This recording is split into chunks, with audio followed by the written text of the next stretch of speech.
I feel like I wish a video didn't have to be seen for them to know what's happening to us. Hello, everyone. Welcome to the Black Table Talk. I brought together some amazing activists, organizers from Los Angeles that literally have their toes and hands in almost everything you could even think of. Again, thank you so much for coming. I look up to all of y'all in so many different ways. Yes, hi, my name is Tony Shakur. I'm the Director of Organizing at Youth Justice Coalition. My pronouns are she, her, hers. I'm gonna pass it to my right. All right. What's going on, everybody? My name is Chris Martin. My pronouns are he, him, and his. And I am an organizer with Black Lives Matter Los Angeles and Reimagine Child Safety. I'm gonna pass it to my right. Hello, everyone. I'm Jade Daniels. I accept all pronouns. And I'm with the Black LGBTQIA+ Migrant Project, or BLM Future. All right, what's going on, folks? My name is Dr. David C. Turner III. I'm an assistant professor of Black Life and Racial Justice in the Department of Social Welfare at UCLA and a member of the $1 Million Hoods Project. I'm also on the research team for Black Lives Matter Los Angeles and a member of the Police Free LAUSD Coalition. You gotta say it. Oh. Never mind. To my right. My bad. No worries. Hey, y'all. Dropping the ball. Hey, y'all. I'm Tanisha Sproul, and I'm an organizer with Black Lives Matter Los Angeles, and my pronouns are she and her and hers. Thank you, and that's it. Hi everyone, my name is Janet Asante. I'm the media coordinator for the Justice LA Coalition. I also work for Dignity Empowered Now. My pronouns are she, her, hers. Hi, I'm Zoe Raven. I'm an organizer with OC Protests down in OC. My pronouns are she, they. Orange County. That's right. Repping for the black folks in Orange County out here. What's up, y'all? Joseph Williams, he, him, his. I'm the director of Students Deserve, also a core team member with Black Lives Matter Los Angeles, which is part of the Black Lives Matter Grassroots Network. Yeah. And last but never least, big up to everybody. My name is Jay Green. I am the co-executive director for Youth Justice Coalition, and it's okay with the pronoun. Just gonna hop right in with question number one. What are some of the untold stories of immigration and Black people? If Jade Green, if you could go first. Sure. I thought about this question. I thought about Marcus Garvey, who is a Jamaican immigrant who influenced Malcolm X, the Black Panther Party, who influenced the Civil Rights Movement, which all of these movements stand on the shoulders of right now that you all heard of today. And also, it made me think about our ancestors, our African ancestors that were migrants to the States, to the Caribbean, to South America, and how they influenced the fight for liberation and freedom in all the places where they were dropped off. So I think we tend to forget about those ancestors, and especially in the movement work. And me being a Jamaican, born to a Jamaican woman, I always carry the legacy and the bloodline of Marcus Garvey. And I hold that, and I'm very, very proud of that. That he was one of the many people who were the foundations of the movements that we all fight and work hard in today. So. Yeah. Jamaican. I never heard of that. My mama said. She said I'm Jamaican. So okay. Yes. Catch them in the wind. Yes, thank you, Jade, and thank you, Sahida. Really thankful to be here. I would have to say that the untold story of Black folks and immigrants is the story itself of Black immigrants, of Black migrants Black folks are a completely invisibilized population of immigrants, right? We have hundreds of thousands, and that's conservative, hundreds of thousands of Black folks at our border here. I saw the border in San Diego, in California alone. We'll see what happened in Del Rio with the Haitian migrants at the Texas border last year, where they were whipped on horseback and taken, detained, and deported and abused. And so, you know, we saw that a little bit in the media and it kind of was disappeared. And so, you know, and further, folks that are not only Black, but are living at the intersection of oppressions, of being queer, being trans, of being disabled, right? We have children, we have elderly folks that are trying to seek refuge, that are looking for a better opportunity. And let us not forget that they're leaving their homelands because of the imperial destruction that was wrought in the first place, right? A lot of folks are like, oh, everybody wants to be in the U.S. A lot of folks don't want to be here. A lot of folks have no choice. You know what I'm saying? Like, I mean, you know, so I think, you know, we're seeing the story of migrants in the dominant media. You don't see the face of Black people. You don't see the, not even folks that are coming from the Caribbean and other areas in Africa as well, but you're seeing the Afro-Latinos, the Afro, you know, Black Mexicans, you're seeing, you know, just the really beautiful, Pan-African, the beautiful Pan-African quilt that we make up in this world. And so I think that is the untold story, and the millions of stories of folks that are being detained, that are being deported, that are making it in and then being criminalized and then going into jails or prisons and then moved into detention, right, and deported. And so I'm gonna take this time to talk about a federal proposal that was just released yesterday by Biden's administration. And this is something that really mirrors Trump's transit ban that was struck down in federal court, right? So now we have this neoliberal mirror of Biden, who really campaigned against all the things that he's been doing, right? And those asylum bans, immigration attacks are one of those things. So we see him doing the same old. And so yesterday, there was a federal proposal that migrants and folks seeking asylum would be ineligible if they didn't seek protection and be denied in the countries that they were traveling through, right? So we know that this is set up. It's a direct attack on Black people. It's a direct attack on Black migrants. Meanwhile, we're seeing, you know, Ukrainians come in by the hundreds of thousands by plane, by charter, with open arms, right? So we know what it is, and so I think these are the untold stories and that understanding that these nation states, that these Western borders and these lines that are demarcating us, right, of who we are, really don't mean shit. In the end, they mean a lot, but we are all, you know, Pan-African, we are all Black people of this globe, and we hold millions and millions of stories. So, yeah, thank you. Ooh, can we take a breath together? Thank you for saving the moment. Can I ask real quick a follow-up? Because I feel like y'all really close to the work, but a lot of people don't know that Black migrants are disproportionately detained and deported, all that. Right, and that's native work, you know. I think that we have to continue to lean in and stretch and exercise ourselves so that we are not always U.S. centered. I think that we should continue in the legacy of Marcus Garvey, right? No matter where you're living, what nation state that you were born in, I think that we all have the capacities to work across borders.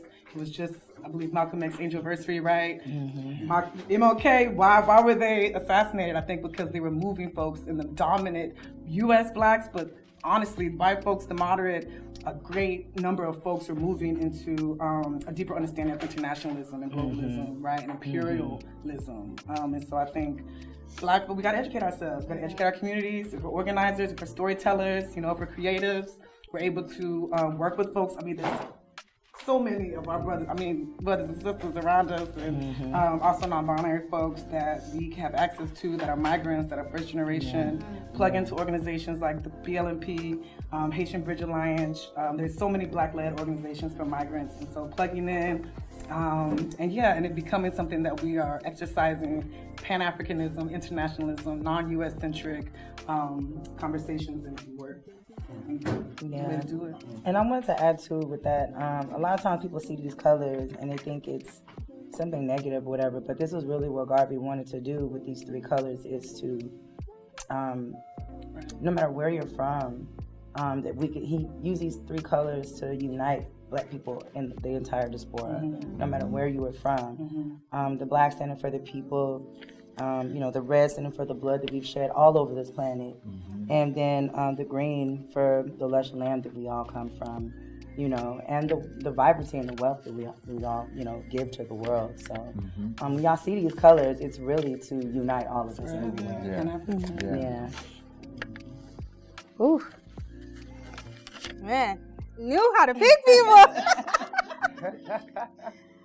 So I'm going to jump to question number 2 unless folks want to add anything to add to that. Okay. Question number 2. What is a fact or story about Black liberation from the carceral system that inspires you? David, can you answer that? Absolutely. So I think, well, first and foremost, right, like, this particular question is personal for me. I don't know a single Black person who ain't been touched by the carceral state, in some way. I'm the only member in my immediate family to not be incarcerated, right? So it's real, right? Like, a lot of people have seen the inside of those walls, and it's done a lot of harm, in our community and literally tore families apart. I think one particular story from the past that always resonates with me is George Jackson, and that set of Jackson Brothers, right? Can you share a little bit of context? Absolutely. So George Jackson, right? Member in the Black Liberation Movement, right? Black Panther Party as well as Black Liberation Army, was incarcerated, and his family attempted to liberate him, right? And in his own time being incarcerated, he left behind a lot of writings, right? I had the good fortune to have, educators who made sure that these stories stayed alive, right? And I remember reading this as a, 18-year-old freshman when I was going to Cal State Dominguez Hills, and I think reading about not only the violence that the carceral state was doing before mass incarceration, right? But also reading about, I think, the richness of fighting against a system that seems insurmountable, right? I think that part stuck with me and has been with me ever since. And I think that the work that we're doing now here in Los Angeles and in other parts of the country, this abolitionist work is helping to realize some of those visions, right? Literally in this very room, children were incarcerated here in this very room, and here we are having a conversation about Black liberation in this very room, right? So again, right, when we talk about what abolitionist futures, Black liberation futures look like, it is us being able to actually free our people, to redirect those resources, right? We were a part of a movement here in Los Angeles, right, focusing on the school district with Brother Joseph and some others, right, to literally take money from police and give it to Black people. Like, that's unheard of, but we did it. So again, right, like when we talk about these stories of Black liberation, understanding that, we're standing on the shoulders of our ancestors who were fighting these insurmountable fights, and now we're able to get victories because of this. Hey. That was really deep. Janet, could you please step in?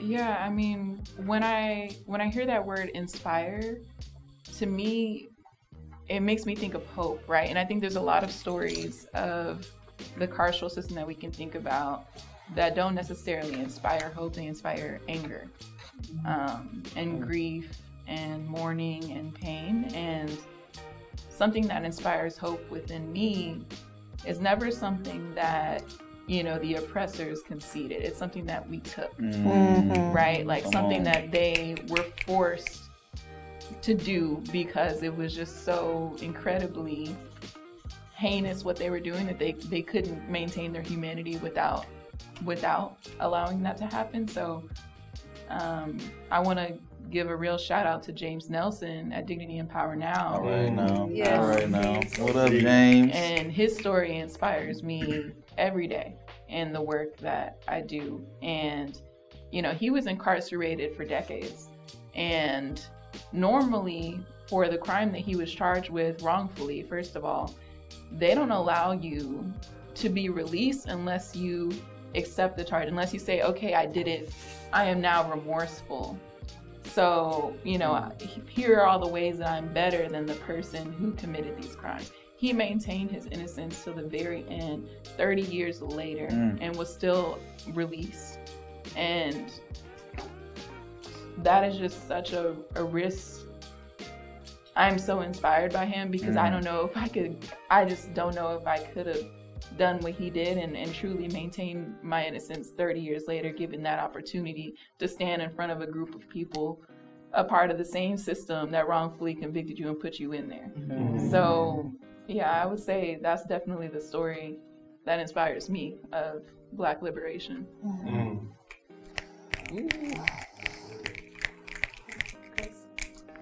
Yeah, one of the things that's particularly inspiring to me is the notion that Black people are starting to realize the importance of the DA's office in politics. You know what I mean? The DA's office has so much power. You know what I mean? And so I definitely, you know, want to lift up, you know, Black Lives Matter Los Angeles. You know what I mean? For the work that we did, you know what I mean, to get Jackie Lacey out of there. You know what I mean? The DA's office has so much power, so much control. You know what I mean? It's the DA who decides whether or not an officer gets indicted, right? You know what I mean? For the killing of a Black person, or killing of anyone, or when anyone is allegedly accused of anything, right? It's the DA's office that does that, you know? So, you know, I commend Brother Joseph for being out there with that bullhorn every Wednesday. Every Wednesday, my brother, you are out there. You are inspiring on a personal level. When I see you out there doing your thing, you know what I mean, speaking with such conviction, I'm personally inspired by that. You know what I mean? So, yeah, I lift you up for everything that you are and everything that you do for the movement. Now, I think that my perspective is also informed by the fact that, you know, I am a lawyer, right? So I can recall, like, when I was in law school, you know what I mean? There would be a number of, you know, perhaps for a career day, right? Like a number of law firms and things like that that people would go to speak to firms to possibly get hired. You know what I mean? Most of the liberal students, I went to UC Hastings in San Francisco, which is a relatively liberal law school up north. You know what I mean? So most of the liberal students there, you see a whole lot of them at the public defender's office. You know what I mean? On that side, you see very few talking to the DA. You know what I mean? And so there's a part of me that feels like we probably should have more social justice minded DAs, you know what I mean? Because if we did, then things would look different, you know what I mean? There probably would be more officers who are gonna be, you know, charged if we had more liberal minded attorneys and law students looking at the DA's office as a source of power, you know what I mean? That you can use to change the system. You know, I wanted to be a public defender. I was all into criminal defense when I was in law school, you know what I mean? But I recognize now that, you know, there's so much more power in the DA's office, right? So like, I can recall clerking at the public defender's office, you know what I mean, when I was in law school. And it was just like, we had no power. We had no power. by the time the defendant, that human being, got to us for us to defend them in a lot of situations, it's too late, right? We don't have the power to decide whether or not somebody's gonna be charged with a felony or a misdemeanor. You know what I mean? We don't have the power to decide whether or not a person is gonna get community service as opposed to like jail time. But the DA's office does. And one thing that I am noticing is that, I'll just wrap it up here, there are starting to be more liberal-minded people who are running for like the top DA position, like former public defenders. You know what I mean? And I think that's a beautiful thing. Can I piggyback off of that? Yeah. So one thing, 1000% agree with you in terms of the DA's office, and that's one of the things that we're seeing right now, is that even though we elected a progressive at the top, a lot of the folks who are the ones who are prosecuting those cases are not aligned with his politics. Right. And so even though he, went with the community and said, we're going to end prosecution of kids as adults, we're going to end gang enhancements, we're going to end XXX thing, many of the prosecutors in that office are refusing to carry those things out. Yeah. So definitely agree that there's a need for folks who do want to transform the criminal justice system to be looking at that. And then in terms of what inspires me, I think one of the things that was unsaid about what some folks have said is that prison is also often a place where our folks get politicized. Right? Malcolm X was not politicized before prison. James was not politicized before prison. George Jackson was not politicized or involved in movement work before prison. And the work that our folks do in those spaces to become politicized, to politicize their fellow, political prisoners, right? In those spaces of oppression and abuse is so powerful and inspiring to me. And I gotta give a shout out to our Black Lives Matter prison chapters. We have multiple prison chapters where folks are saying, we're incarcerated right now, but we are still going to be openly organizing our folks, Black folks who are incarcerated behind these walls, to resist and try to transform these systems in some spaces, like you were saying, that are, as dangerous as it is for Black folks to just exist out in public, how much more so when you are behind, literally the bars of the enemy's prisons, right? And so I have so much respect and I'm deeply inspired by folks, both historically and today, who are behind bars and are continuing to push forward and organize against these systems. Ooh. Can I just say that we need more like Black deputy DAs, right? Like, it's one thing to have the top person be like the DA, but we need more Black deputy DAs, you know what I mean, who care about like the issues that we care about, you know what I mean? So I just wanted to add on to that. But and another thing, I think we should just get rid of the whole. Come on now. Okay. Well, yeah, come on. Somebody said it.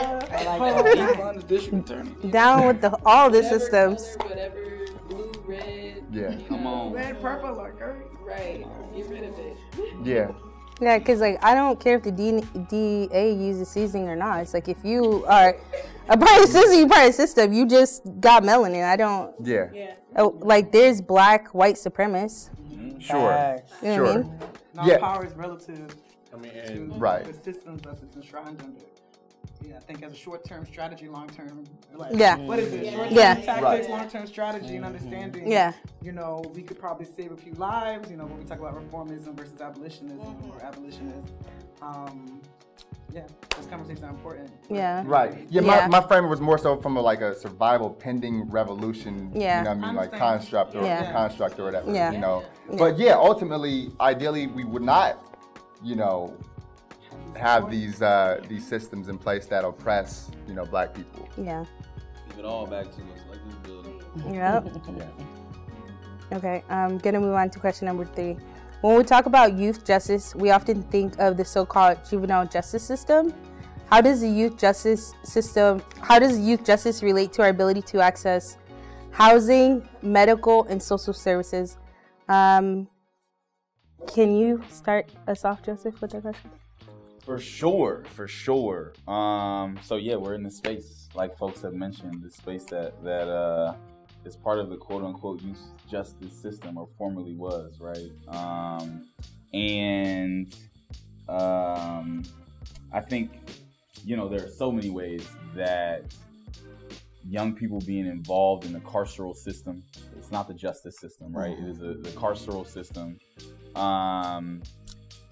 Limits their access to things that we need to survive. Like you said, housing, education, food, healthcare, all those pieces, jobs. We know that, and it's a cycle, right? We know that youth, especially Black youth who are criminalized, are disproportionately coming from low-income situations. They're coming from housing insecure situations. They're coming from foster homes or homeless shelters. They're coming from families with job and housing insecurity. And then when instead of being responded to with support and resources, you're responded to with criminalization and incarceration, it ends up cutting you off from those resources as well, right? For example, if your family doesn't have access to mental health resources, and the only counselor you have the option of seeing is at a school, if you get suspended from school or kicked out of school, you no longer have access to basic mental health resources, right? If your family is food insecure, right, and you're kicked out of school, you no longer have access to free and reduced lunch.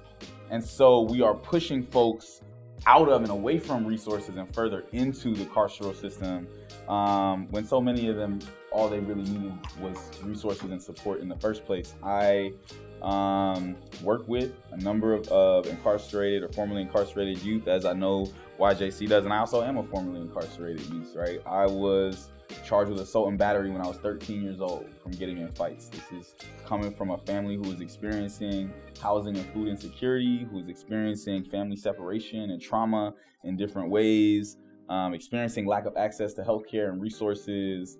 And, you know, instead of adults seeing me as a kid, a child who needed support, who needed care, who needed resources, who needed a whole team and family and community of people pouring into me, a lot of the adults that I was around saw me as a threat and a criminal, you know, and I remember going into schools and in certain classes I would go to, my teachers would seize up, you know, and respond to me in a particular way because they were afraid of me as a 13-year-old child, right? And I think one of the things we do talk a lot, you know, about, or at least those of us in these circles, talk a lot about how, you know, those resources, right? When kids are pushed in the carceral system, they're separated from resources.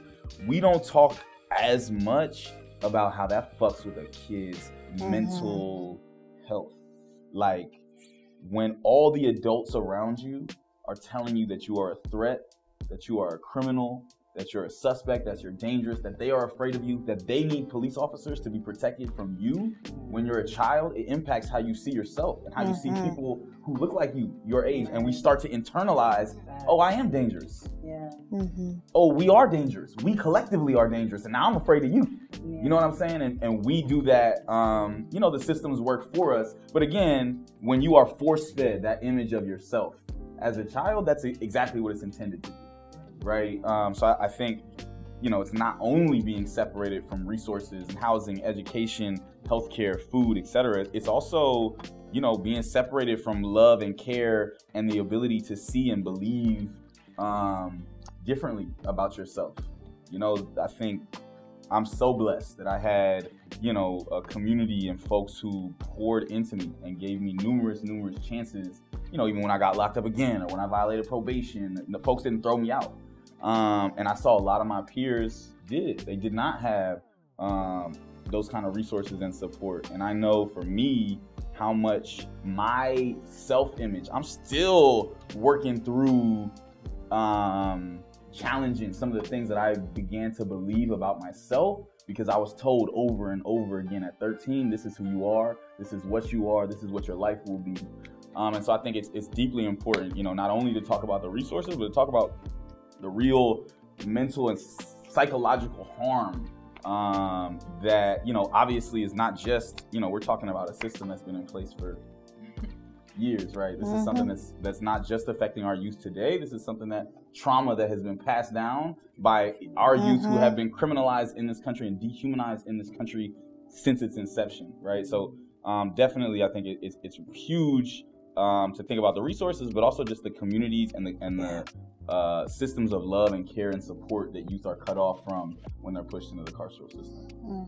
That real quick. That's so. Yes, you were next, actually. Oh, okay. Cool. So I mean, well, first of all, big up to everything that Joseph just said.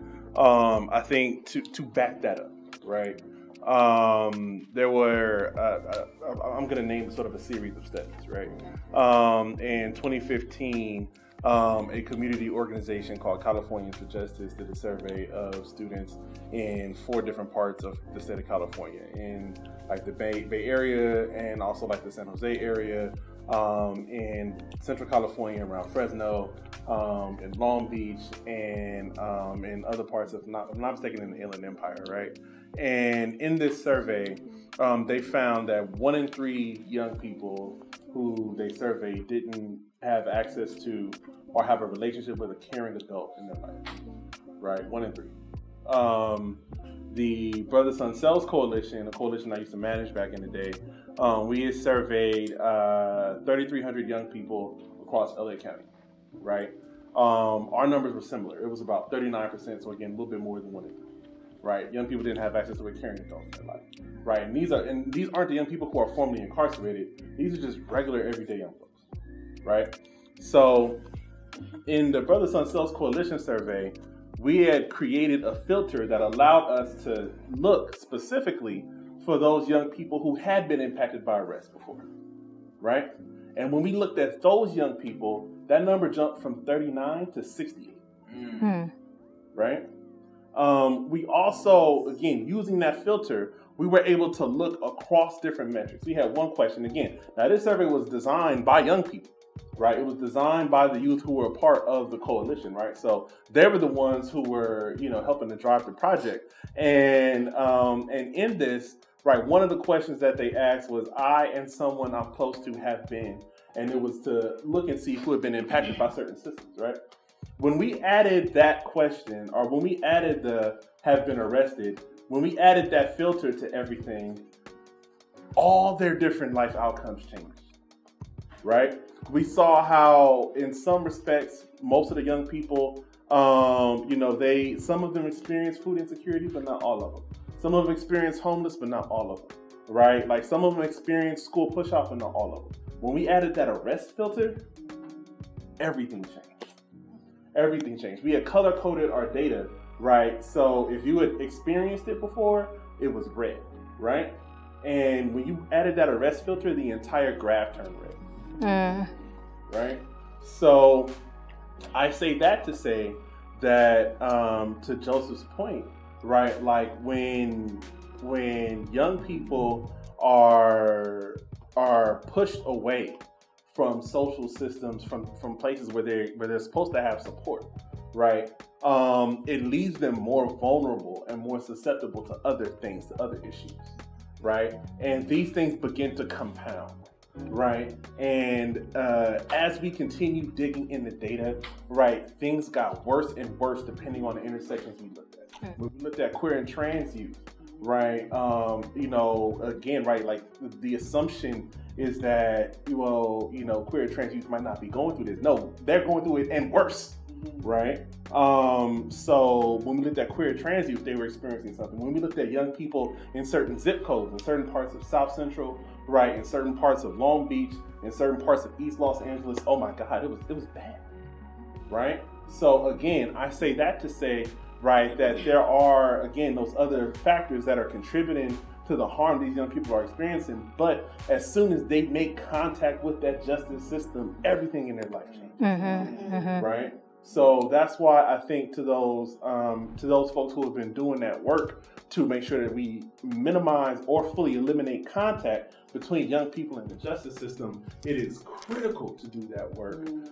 Again, right, like this is survival pending revolution, right? Like the folks who are doing that work around diversion, right? Or folks who are doing that work around, youth development to ensure that young people have access to those resources, right? Like that stuff is so critical because without it, right, as soon as young people touch that justice system, everything in their life changes. I'm so glad you teed that up for me because I was next. Yes. And when you talk about, and I just had to take a breath between all of that because I'm deeply impacted by the system in so many different ways. And I work with a lot of the students here at Youth Justice Coalition as a teacher, as a TJ practitioner, as just a community member that cares and wants to make a difference. And it really touches my heart that I'm able to be for these young people what I didn't have when I was impacted by the system. And several people mentioned this place. We are doing this panel at Youth Justice Coalition, which was previously a Kenyon Court Juvenile Detention Hall, where like this very room was a courtroom, and we've turned this courtroom into a classroom, into a place where we can have these type of panel discussions. And you know, when we talk about how does this youth justice relate to our ability to access, the fact that we have a legal clinic here and we are able to step into some of our students who are on probation and parole and provide resources for them to be able to give them court support and say, hey, don't worry about it. We will get them. We will do our best to work with them. And several of our students have had their sentences cut down because of, you know, us stepping in. We've been able to get some of them into housing. We just started this youth jobs so that they can be connected to work, because you know a lot of times if they go into the things that they're doing because they don't have money, they don't have access to resources, right? And then also recently we got in collaboration with Charles Drew Medical Center, so now we're going to be able to bring in those medical resources for adolescent and above. I think they were talking about like 8 to 29. Yeah, we'll be able to provide, we'll have a medical van here where they will be able to provide medical resources for mental health, to address some of those issues that you were talking about that young people go through when they are impacted by the system. So this place is incredible, and again, it really touches my soul that, you know, I wish I had a True Coast Justice Center when I was 15 years old and I was impacted by the system. I wish I was surrounded by a community group of everyone sitting here to be able to pull me through some of those mental, internalized, you know, I ain't shit, so fuck everybody else. You know what I mean? And that nobody cares about young people, about what they're going through. They just look at the behavior, and they don't give a fuck about why are you acting that way. Nobody grows up to be a kid that say, I'm gonna be a fuck up, or I don't want nobody to care about me, I want to just be thrown in a cell. And it's so powerful that when we go back here through these cells, that's why we kept it back here as like a jail museum in a way, so that people can see that there were really adults that sat around and said, this is it, this is what we should do, we should put kids in a cell. Instead of dealing with their root causes. So it's really dope that we're able to, like, you know, do this new shit, and I'm here for it.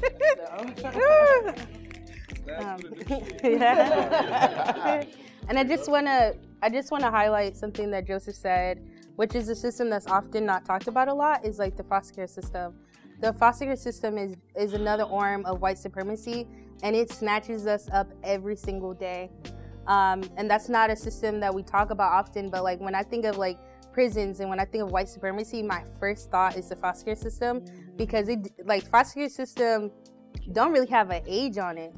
Like they will come in your house, and I think a lot of times like we think of social workers as being like this positive thing. In reality, like, you know, social workers' job is to disrupt or to take away and not to give and or support. You know, not gonna get too deep on that, but people at home, if you want to know, hit me up, because that's kind of like, that's my life's passion right there. But gonna move on to the next next question. Okay. What's up? Oh yeah, we're in Reinvent Jail Safety together. We are. Yes. Yes. Okay. A part of the BLM movement used video footage to spread awareness. Black people see it live and don't need proof of police violence. What should we do with police murder videos? What do you say to our allies who are trying to spread awareness? Can I have Tanisha start us off? Okay.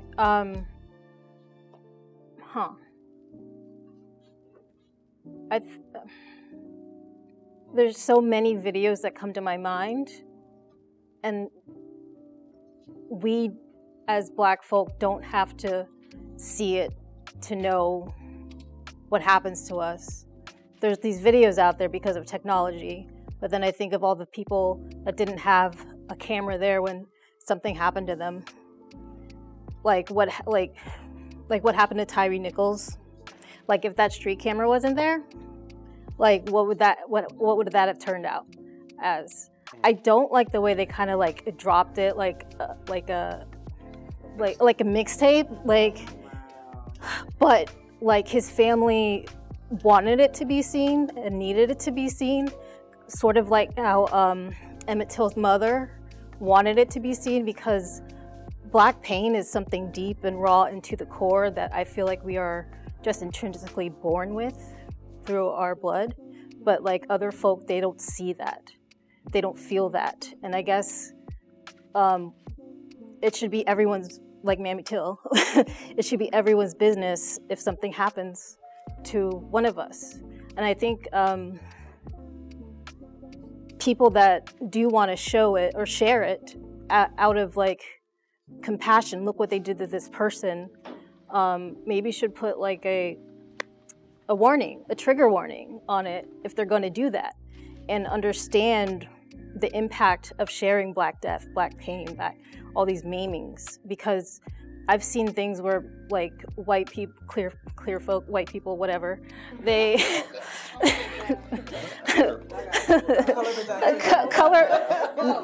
melanin free folk, they will like make art.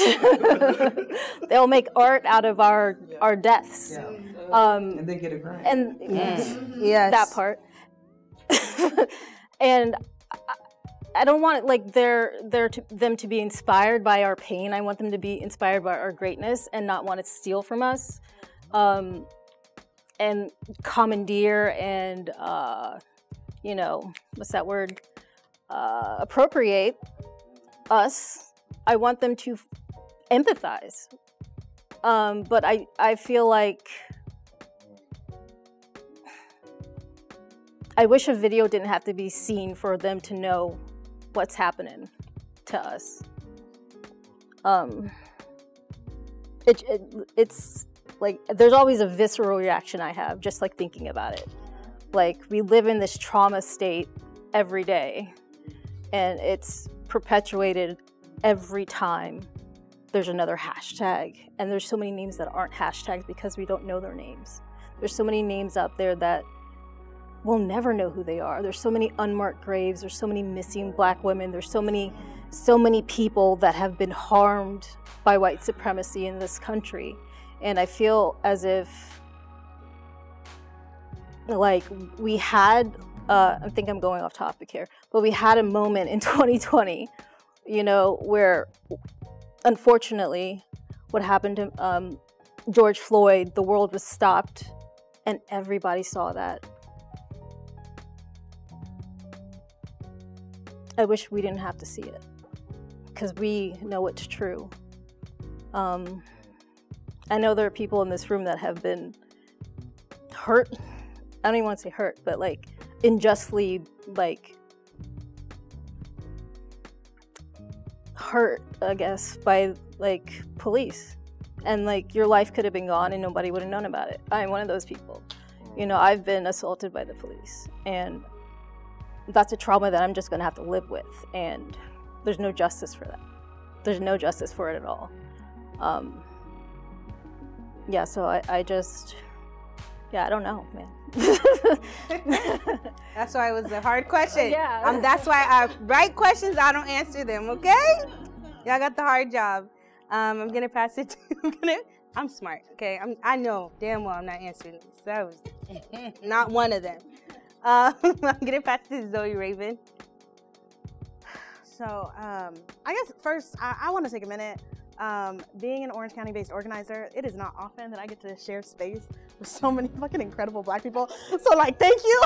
thank you. Like first things first, the amount of like wisdom and joy in this room right now is incredible, and I'm mad grateful. Nah, we're needed in OC.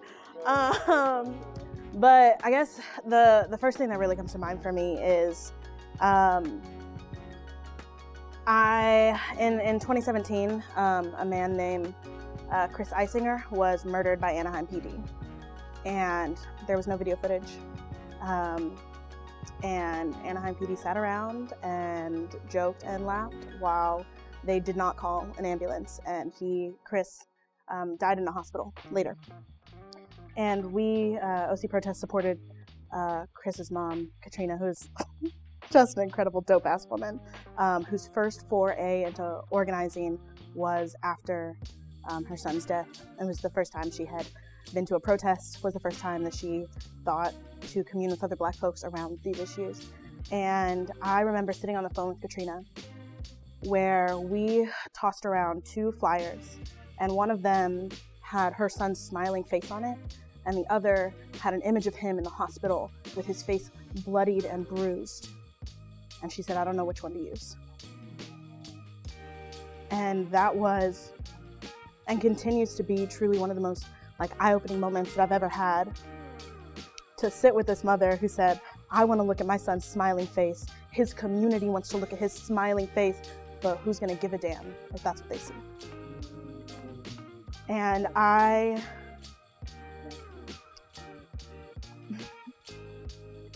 was so incredibly just distraught. What do you say to that? What do you say to a mom who says, I want to see my son smile, but the world's not going to care unless they see him hurt? What do you say to her? How do you support her? Where do we go? And I think you're right to think that this is, who knows, right? What's the answer? I guess first and foremost, I'm gonna need white people to stop sharing it. And I think that's the idea that it's white people's job or duty to continue to perpetuate visuals of Black lynchings, Black violence is really hurtful.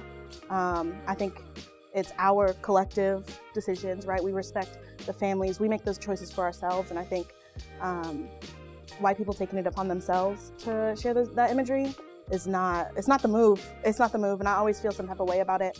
And I agree. The airing of the video, the way that it was dropped, Tyre Nichols' video was so, horrific, right? All of us sitting and waiting and just being when is it? When the clock's ticking on when we will all be collectively traumatized by watching our kin be brutalized by people we know have done it before and will do it again, right? By a system we know will continue to do it regardless of how many videos get dropped, regardless of how many people see these images. And additionally, the idea that it is necessary for white folks to empathize with us, for them to see these videos. The only way that they can empathize with us is to see videos, and just incredible harm done to us is the only way that they can see us as human, or the only way that they can see us as willing to fight for. It's horrible. It's degrading and it's dehumanizing. And white folks should be willing to fight for us and willing to fight alongside us, willing to be accomplices with us, regardless of whether or not our videos get dropped. And frankly, enough videos have been dropped. Enough images have been seen. If we're talking about videos that got dropped today, yesterday, last month, and we're still referencing Emmett Till, y'all haven't seen enough? Y'all haven't, and I think that's really it for me, is y'all know. And past that, it's entertainment. And that's not what it should be.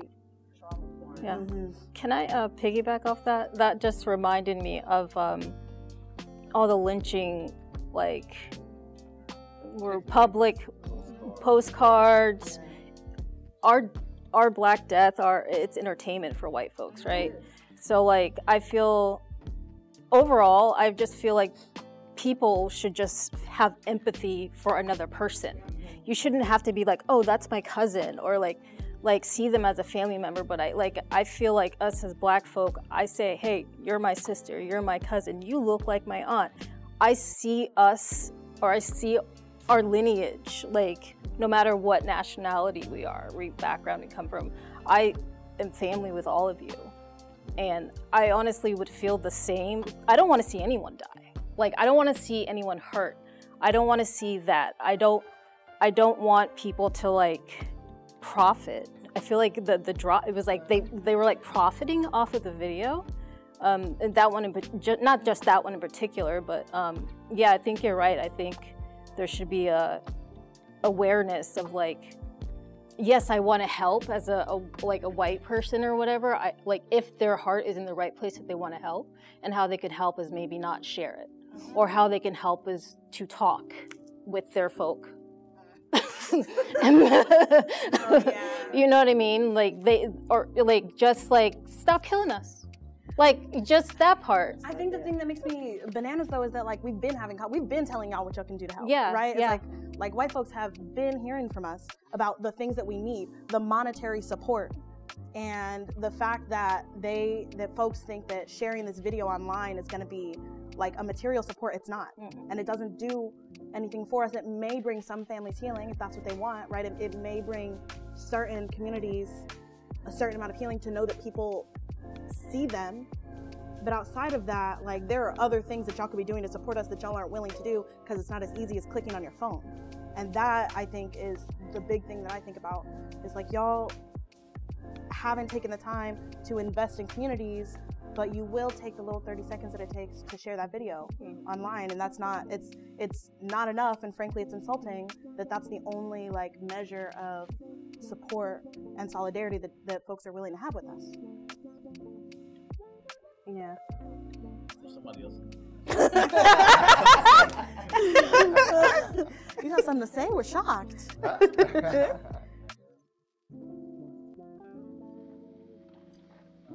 How are we on time? Ooh. Damn. Well, really quickly though. Yeah. I got to. Look, but because of the whole time, because it's important to name that here in California, families had to fight. Most of the videos that y'all mentioned aren't here, right? And we don't see, LA County is the capital, the police murder capital of the entire country. And you don't see viral videos come out of LA County, right? Or of California in general. And so we in California have had to fight.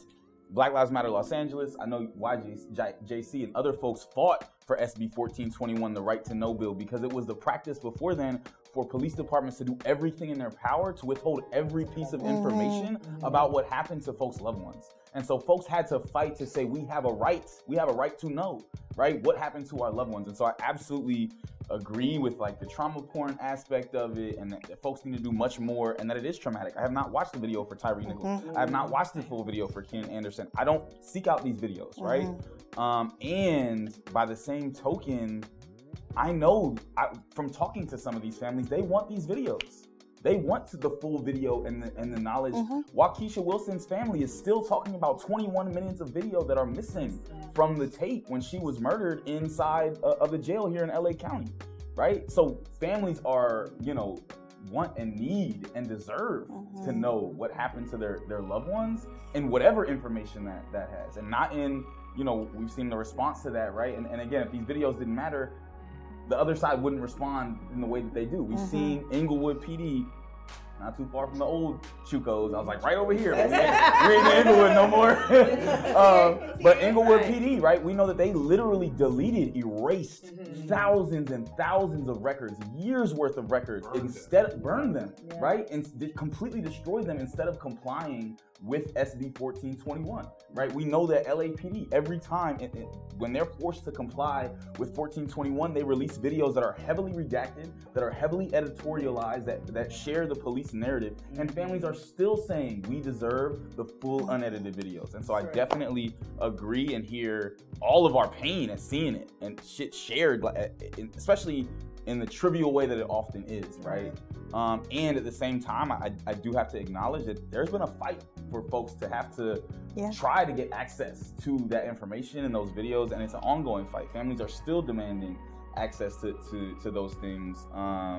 And so I think, it's a very complicated issue for sure. Yeah.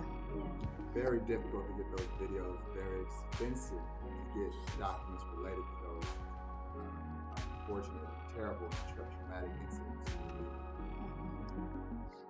All right, moving on to the next question. Where does capitalism fit into our strategies for the liberation? should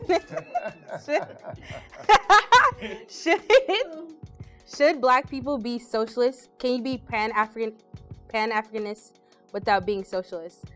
The first person I'm going to pass it to is Jay Daniels. Okay. I have some thoughts. I think that for the first question, no, we'll stop. I think that, and I've had so many conversations around like what is capitalism, what is Black capitalism, right? And having an accurate definition of what capitalism is. I think it's a lot of folks that living paycheck to paycheck that think they're capitalists, baby, you're not. Yeah. You are a consumer. So, right, so I think that no, it does not fit. I think that we need to be clear what and who are our enemies, very clear, and I think we need to get clearer. And I think capitalism is, yeah, that's Big Daddy, OG enemy, right? And so we need to be very clear that it does not fit into any strategies. Does that mean we can't liberate land? Does that mean that we can't get resources in for our folks? Does that mean that we do not deserve money? No, but being clear what capitalism is and isn't, I think is very important for our movements, right? And our communities to name. And then the second question of should Black people be socialists? I'm not one to say what Black people should be. I think that I do know that we have so many examples of Black socialism, right? Of models in our toolkit, right? I think that we have so many examples of I hate saying the global South, but yeah, the global South, right? And the different revolutions and different ways that socialism helped them to to organize their communities and to defeat imperial fascist forces in government at the time. Are we still seeing the ways that, those contradictions and the ways that those things are continuing to be, cyclical oppressions, right? We can speak to folks that are living in Cuba right now, right? Black folks that are living in Cuba right now that might have different opinions and perspectives on socialism, right? We also understand that these are all systems and these are all ideologies, right? Yeah. And so I think we focus a lot on that, and I think it's important to continue to study, to continue to use the tools to expand our knowledge and understanding of these things that we keep saying, these buzzwords. But I think it's also like how we're relating to one another, how we're relating to the lands that we are on, right? How we're relating to the ways we're consuming and taking care of one another, how we're harming one another. What does accountability look like? What does trust and moving through conflict look like, right? What does the patriarchy look like in the ways that we let it slip and slide all up in our movement spaces, in the ways that we're seeking to dominate, control. So I think that we can learn, we can use socialism, we can look at the readings of Black socialists, of Black Marxists, of Black communists, right? Of Black anarchists, because they exist. And I think when we talk about these, these political formations, ideologies, it's always white folks that wrote about it, right? We have so many abundance. And because I was one of them, right? I'm like, I'm an anarchist, I'm an abolitionist, I'm a free human in this universe, trying to liberate myself, from these systems. And then I was invited in 2018 to live and to study in Brazil with the MST, the Landless Workers Movement in Brazil. It's a massive socialist organization and collective throughout Brazil. And so I stayed there at this socialist school, right? And it was not without its problems, without its contradictions, but I learned a lot because I'm like, these systems are so above our folks, they don't understand, Marxist, theory. We can't talk about these academic things in our hoods and our communities, right? But I'm talking to South African folks who are organizing people in Shantytown on Marx, I'm talking to folks in the real areas of India and Pakistan, right, that are organizing people, and they, it's kind of like anti-intellectualism, right? But they just can't understand. No, I think that we can use these tools available to us. We can also create our own. We can also recreate in ways that what does abolition look like in 2023? What does meeting our material needs look like in 2023? What does healing and caring for each other and this planet look like in our current terms, in our current time? So yes, I'm not gonna tell Black folks what they should be, but I do think that there are a lot of examples that we can look at. I think there's a lot of study. I think there's a lot of critical conversations that we can have, and that socialism and different forms and structures could support us, right? After we dismantle, after we, take over the jails and the prisons and the courts and the systems, like what are we building? How are we relating to one another and all of our differences, right? So I think that these are frameworks that can support us, but I don't think one thing is going to get us there. Yeah, I love that. Not telling Black people what they should do. Like stay Black and die. Actually, you change it. Stay Black and try. But all I gotta do is stay Black and try. Okay. Yeah. We're not gonna try. We're gonna do. Right? Yeah. Stay Black and do. Yes. Zoe Raven. Love it. Yeah, no, 100%. Like, I agree. My first thought when I saw that was like, I don't tell Black people nothing. I'm gonna let y'all do what y'all need to do. That being said, as long as capitalism exists as a barrier to us accessing our material needs, it's a barrier to our liberation, and that's it, right? It's like capitalism will never serve liberation of Black folks. It just won't. It's not gonna happen.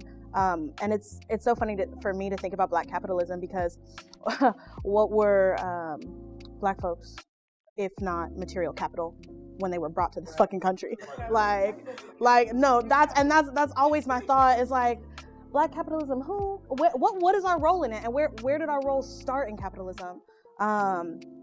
Additionally, my org is primarily focused on mutual aid and showing folks to get, that's right, is showing folks how to access their needs, how to access like tangible material needs, and how to have those met outside of a system of capital.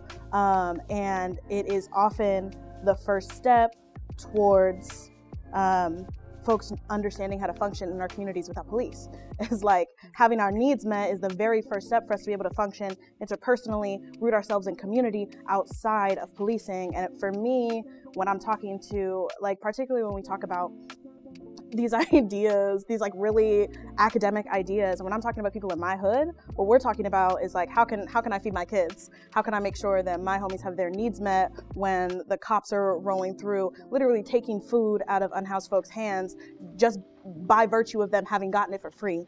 Like, how can we separate ourselves from policing if we rely so inherently on a system where we must exchange capital not only with one another but with the state? So I think for me, like, exchanging capitalism for mutual aid is such a necessity in moving towards our collective liberation, 100%.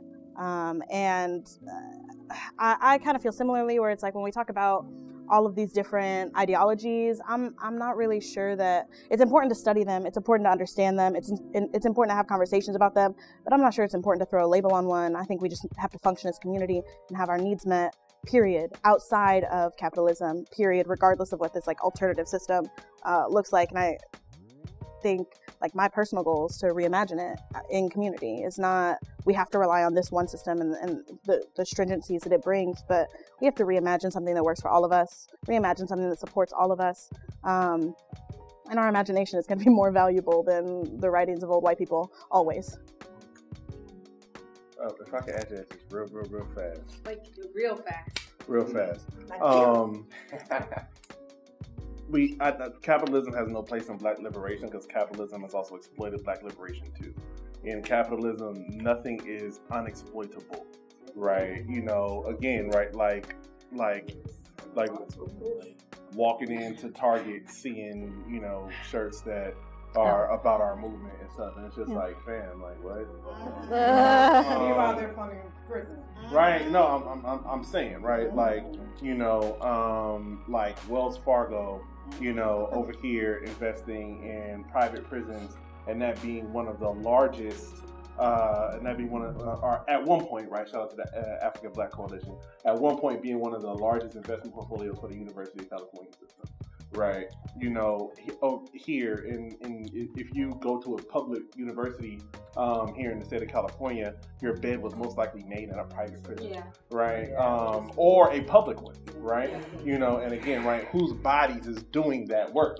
People who look like us, right? So, no, I'm sorry, like, capitalism has no place in Black liberation or Black movements, right? It just don't, because it can be, capitalism does what it does best, and that's stealing. Mm-hmm. All heard he owned a home, y'all. We're not gonna set it up. Oh God, we. He a homeowner. Hey,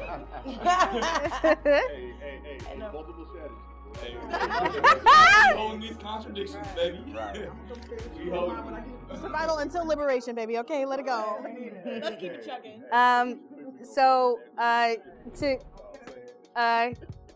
Yeah, because it's about time, but this is a question for everyone.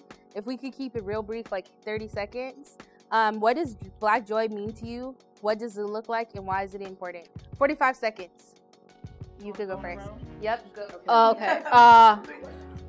To me, Black joy is just the experience of being Black. I mean, like my shirt says, Black is a blessing. Joy is being blessed. I get to change my hair as often as I want. Like, it's just staying youthful and living my best life and, serving my community as much as possible. So that makes me joyous, and yeah. Absolutely. There was one time, 2015, Movement for Black Lives convening, where there was a Black child who was getting ready to be arrested outside of the convening. Now, that must have been the dumbest cop on earth to try to arrest a Black child outside of the Movement for Black Lives convening. 700, 800 organizers from Ferguson, LA, Baltimore, Chicago, all over the country. We circled to prevent that arrest, and that child got to go home with his mother, right? On top of that, right, we were chanting, "We gonna be all right," while a black butterfly literally flew over us, right? Wow. And again, like Kendrick's album title, "Simple Butterfly," right? Like, so it was literally one of the most beautiful moments of my life, and that was the closest thing I think I could epitomize to Black joy. Where we're acting in service of freedom, we're doing it together, and we won. So that was the closest thing to liberated I've ever. To me, that was. Yeah, thank you. Black joy. What is Black joy? Black joy is the juice. Black joy is the sauce. Black joy is the magic. It's our weapon. It's our medicine. I believe, there's a reason often imitated, never replicated, right? There's a reason why Black death and Black trauma is so easily accessible. It's so normalized, and Black joy is so criminalized. Black joy is like, turn that off. How many times have the police been caught on y'all for being too loud at your house, right? For being too joyous. So I think that, Black joy is the sauce, it's the juice. It is spirit, right? I think that what we're going through as well is a spiritual warfare, absolutely. And so continuing to elevate spirit, continuing to express joy, continuing to express pain so that you can feel joy, right?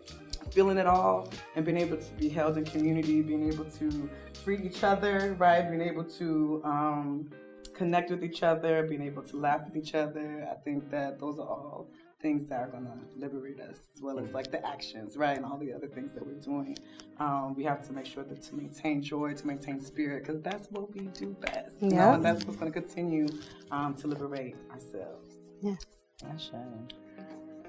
My Black joy, me personally, is my music. Yes. Come on, Brown Suede. Go, Doc Martin. Yeah. Well, so my band's name is my band's name is called Brown Suede.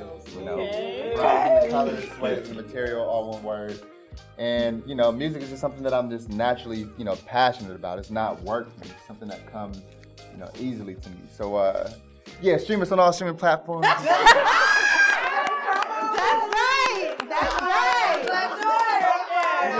We just crossed 300,000 streams, you know what I mean? So Y'all doing numbers. You got numbers like that. I will go last. Go ahead. Oh, okay. True. Black joy to me is seeing us free, being free to be Black, no matter where we at, bars. I'm just saying, like, I really, like, especially here at the school with the students, seeing Black boys smile and laugh, seeing Black girls smile and laugh and play. Yes. Seeing adults smile, laugh, and play. And like how we doing here? It's like I feel like I'm in a circle with my cousins. You know what I'm saying? We're back here eating chicken and mac and cheese. It was good. It was good. Shout out to my mom. Shout out to my mom. Yes. But that is Black joy. Free to just be ourselves and not instant banana pudding. Yes, ma'am. And to be free from like the. See, I ain't even say nothing. Y'all already knew what I was talking about. Thank you. Not me, I said so. Hey, all right. Man, just retweet everybody. I think to me, I think it's hard to answer that question because it's so massive, but I think one of the really beautiful or key pieces of Black joy to me is creativity. And I think, we name that in a lot of different ways, but I think it's also creativity is very close to freedom. And I mean that both in the sense of like,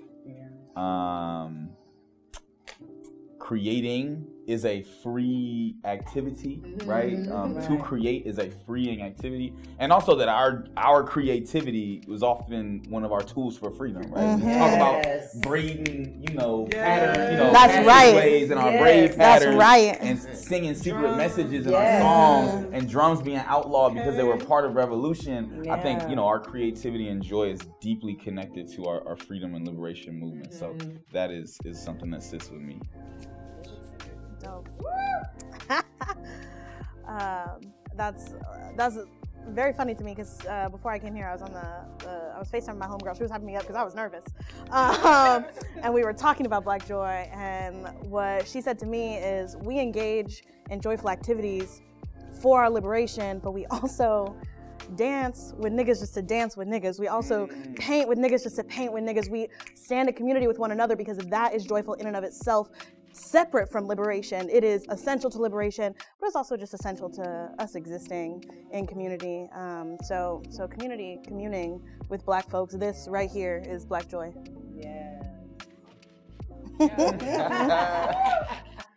I mean, I also just want to retweet what everybody said. Like, I feel like the most times that I feel Black joy is when I truly feel like it's almost like somebody took their foot off my neck. Like, you no longer feel that feeling that you're talking about. Like, really, the actual longest period I felt that was when I went to a majority Black school.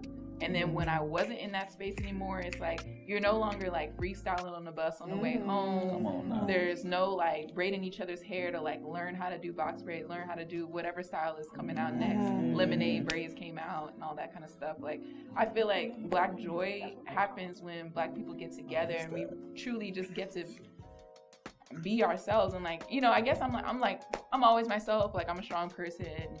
Don't let whatever society says dictate how I live my life per se, but it always affects you and it's always there, and it's always like just this like, I don't know, a lid on top of a box where you're gonna run out of air. Like, you're not currently choking, but it's like you feel sealed in, and Black joy is when you momentarily just get to be free of that. So make sure that's in the promo. That has to be in the promo. Yes, I love that. My idea of Black joy is literally really simple. It's me going to bookstores with my grandma. Cause like, anyone can ask me like, what is the best moment of your life? And it's literally going to bookstores with my grandma. Also, like, something that's really important to name is that I'm Black and Muslim. I mean, not Black and Muslim. It's like, it's not. For people that don't know, Muslim is not a race, it is a religion. Sometimes a practice too, whatever. And so for me, it's like my grandma is racially ambiguous and Muslim, and so she wears a hijab. And I know, like, for me, Black joy means that I also get to live in a world where people don't ask me, how did I become Black and Muslim? Because then I will explain to them, and I've done it since 2nd grade. 2 Muslim people had sex and created me. # thank you, Mom! and I'm here, right? But it's like me, like it's like people knowing that black Muslims exist and it not being like a surprise. It's like my grandma not getting weird looks when we go out together, because I've always grown up with that, like people looking at her as if something was wrong with her, or as if she was so different, when in reality she's a part of so many people. So for me, Black Joy just means like simply going to a bookstore and nobody looking at us. I mean, my grandma cute though, so I don't know. It's a lot. It could be a lot, but like for me, Black Joy is simply existing without my existence feeling and looking like it's new, but I'm a part of something. Do you know what I mean? That's Black Joy to me. Yeah. Thank you everyone. I appreciate it. We did it.